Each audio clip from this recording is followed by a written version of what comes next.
Very good evening to you. Thank you for joining us. Welcome to Sports Tonight. This is the last edition of Sports Tonight for the week. Promises to be exciting.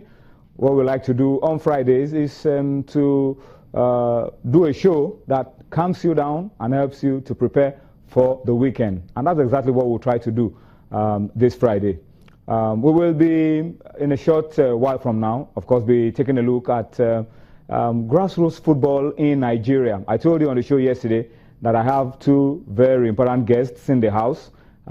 Essentially what we'll be doing will be partly to preview the nationwide Super 8 finals that will be taking place tomorrow at the Agege Stadium in Lagos, and also use that as an opportunity to talk about the state of grassroots football, the lowest level of league football, club football in Nigeria. That's the amateur league. Talk about the development of amateur football in Nigeria, and it promises to be very, very exciting, and I want you to be a part of it. We will also, on the program tonight, be spending time to talk table tennis. Hopefully, we should be able to take you to Morocco, where the African seniors are currently going on.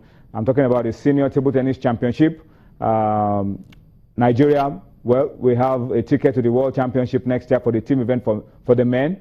So we'll talk about it and hopefully get to link up with Wahid Enitan Shudi, who is the president of the Nigeria Table Tennis Federation, to find out exactly what that tournament has brought for Nigeria. We will also be taking you to Togo on the program tonight. Yesterday, we couldn't connect with Femi Adefeso. In Togo, we have the Zone 3 African Basketball Club Championship taking place. It's been a good run for Nigerian clubs, and so we'll try to link up with Femi Adefeso to find out exactly what is happening in Togo as it affects basketball in Nigeria. In the midst of all of this, you have a role to play. We want you to talk to us. We want you to engage with us on Sports Tonight. And we like to hear your thoughts. We want you to share your opinion with us and give us your own side. Let us hear from you. What do you think about some of these things as we discuss them on the program tonight? Basketball, table tennis, amateur football, and of course, the Super Eagles of Nigeria. All of those things are on the menu for you tonight. But take advantage of what you see on your screen for feedback. On those platforms, on Facebook, on Twitter. We will be active, we will be very interactive, and we will want you to engage with us. Let me also tell you that you can watch us live on our website, www.channelstv.com. You could also get us on youtube.com/channelsweb, just as you see it on your screen.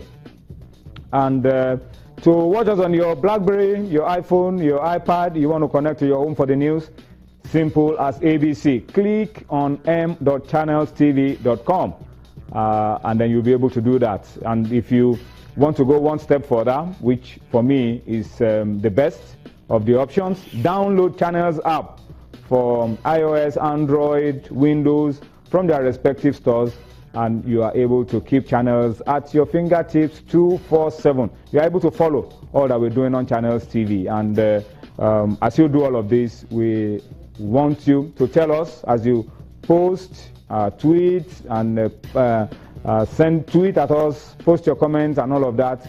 We will like to know where those comments are coming from so that we can appreciate you a lot more on Channels TV, on the show. All right, so that's the much for feedback on the program tonight. Let me introduce to you Alfred Okoligwe. Alfred is starting off the show with me tonight. We're happy to have him with us again. Alfred, welcome to the show.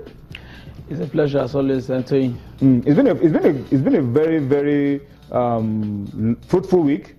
A lot has happened, particularly table tennis, the African seniors taking place in Morocco, basketball in Togo. Of course, we had a lot around the English Football League Cup in England. In England, and the fight at the Olympic Stadium. I mean, we thought it was something that happens only in Africa or crowd violence, but you see that these things happen everywhere. Even at the Manchester Derby, after City lost the game, their fans went into the restrooms, and were destroying all the toilet seats. They went to Overdrive. Oh, wow. These things happen everywhere. So it happens. Thank God that, especially in the basketball, we didn't have to wait for doesn't have to do with the federal government or sports ministry to release funds. So there was fun to go for this event, and the Nigerian teams representing us. The clubs. The clubs are doing very well. Yeah. That is not it's not the same case for the African senior. For the women, especially for the women.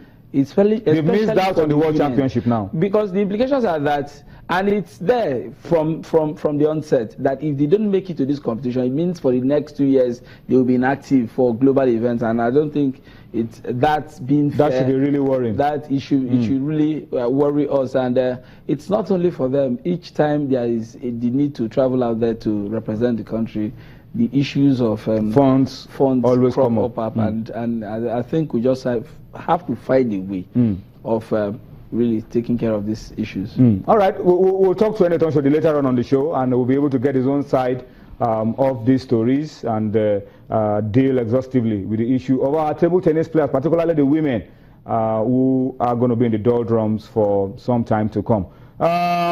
Let's tell you, about this time last week we were talking about the CAF Champions League final, but over on Sunday, Mamelodi Sundowns, against all odds, are champions of Africa. They are the CAF Champions League winners. But tomorrow, we're going to be having the first leg of the CAF Confederations Cup, and it is Emo Bejaya against TP Mazembe. And that's going to be the first leg of the CAF Confederations Cup. A lot of people are asking questions, why do we play the CAF Champions League finals before we play the CAF Confed Cup? It's just because of the little issue of the FIFA Club World Cup, so that the CAF Champions League winners will have more time to prepare and sort out whatever they need to sort out in terms of logistics and be able to go for the FIFA Club World Cup that will be taking place in Japan.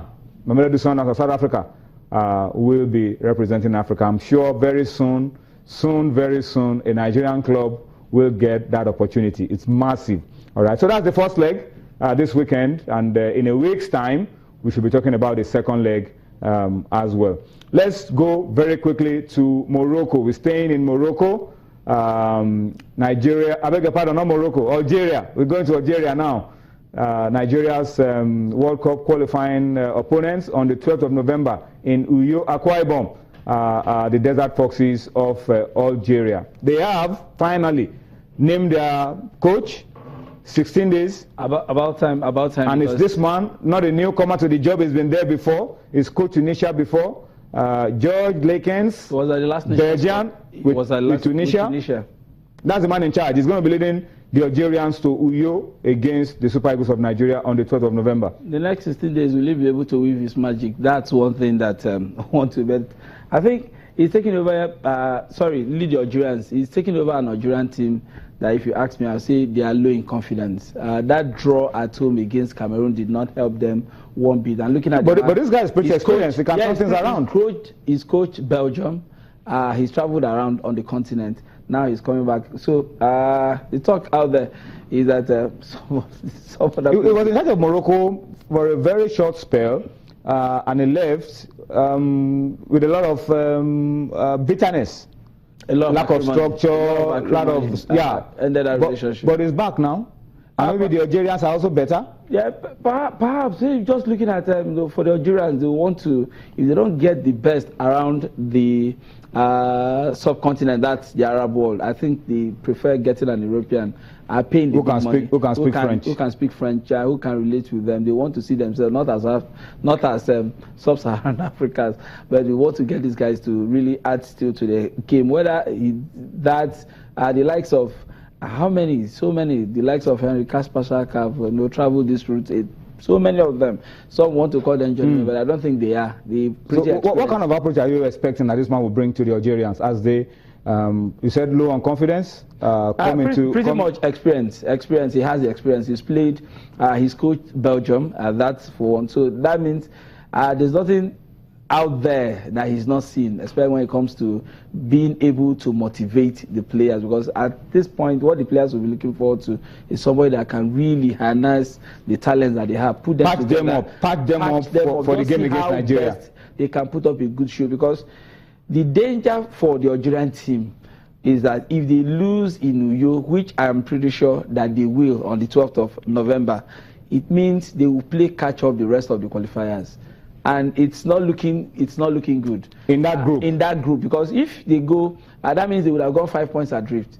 Nigeria on 6 points, they're on 5 points. On a point. They're on 1 point, and you don't know where do you get this point. And you still have visits to Zambia. There's no visits to Cameroon and Zambia. There's nothing that says that you get the points in Zambia or even get the points in. So it puts them on the back foot, and I think that's one thing they want to avoid.